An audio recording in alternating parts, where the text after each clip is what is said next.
From biblical stories to tales of the builders of the modern state of Israel, to the stories of bravery of Israeli soldiers and statesmen, visionary business leaders, and cultural icons, Israeli history is full of heroes.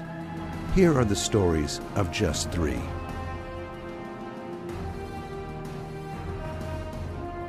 Most people know that Mount Everest is the tallest mountain in the world, and that people have been climbing it successfully for years. However, it is also dangerous, as 219 people have died on Everest since 1922, and if it wasn't for the heroism of Nadav Ben Yehuda, it would be 220.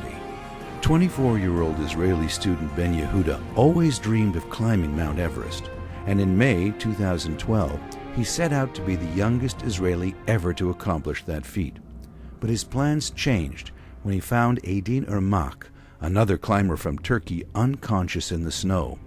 Although he was just a few hundred yards from the summit, Ben Yehuda lifted Irmak onto his back and carried him for 9 hours through Everest's infamous death zone to the nearest base.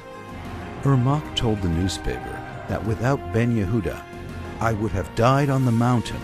It was a miracle. Nadav did a great thing. He built a bridge between Turkey and Israel, and our leaders can learn a lot from him."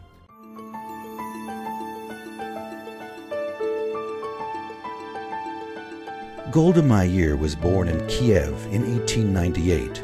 Economic hardship forced her family to immigrate to the United States in 1906, and she immigrated to the land of Israel in 1921. Afterward, her career took many twists and turns. She was head of the Jewish Agency's political department, where she fundraised in the United States. She went on a hazardous and ultimately unsuccessful mission to persuade King Abdullah of Jordan not to attack Israel in 1948.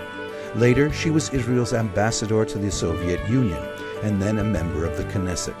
Starting in 1956, she was Israel's foreign minister, and during this time she built bridges to the newly independent countries of Africa by offering economic and technical assistance to develop their nations. Following the death of Levi Eshkol in early 1969, Meir became the world's third female prime minister and guided the nation through the Yom Kippur War in 1973.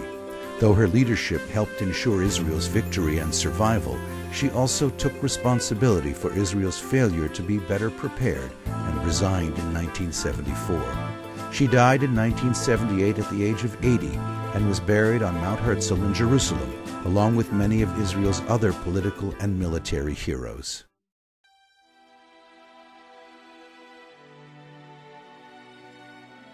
Natan Sharansky is one of the most famous former Soviet refuseniks and an Israeli politician, author, and human rights activist.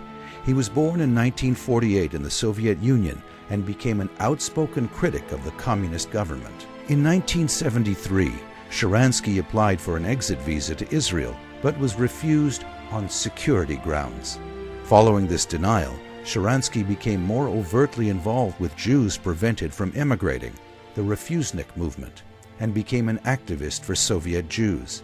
He was arrested in 1977 and convicted a year later of treason and spying on behalf of the United States. He was sentenced to 13 years imprisonment in a Siberian forced labor camp. For the first 16 months of his sentence, he was held in Moscow's notorious Lefortovo prison, frequently in solitary confinement and in a special torture cell, before being transferred to a prison camp in the Siberian Gulag.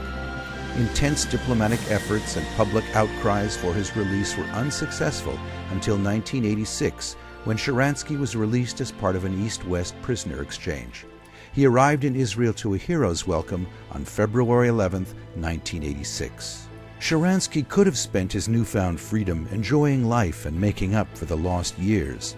Instead, he began to work for the betterment of Israel, organizing a party of Jews from the former Soviet Union, speaking out on political and social issues, and becoming a symbol for Israelis and people everywhere of the uncompromising Jewish quest for freedom, democracy, and human rights.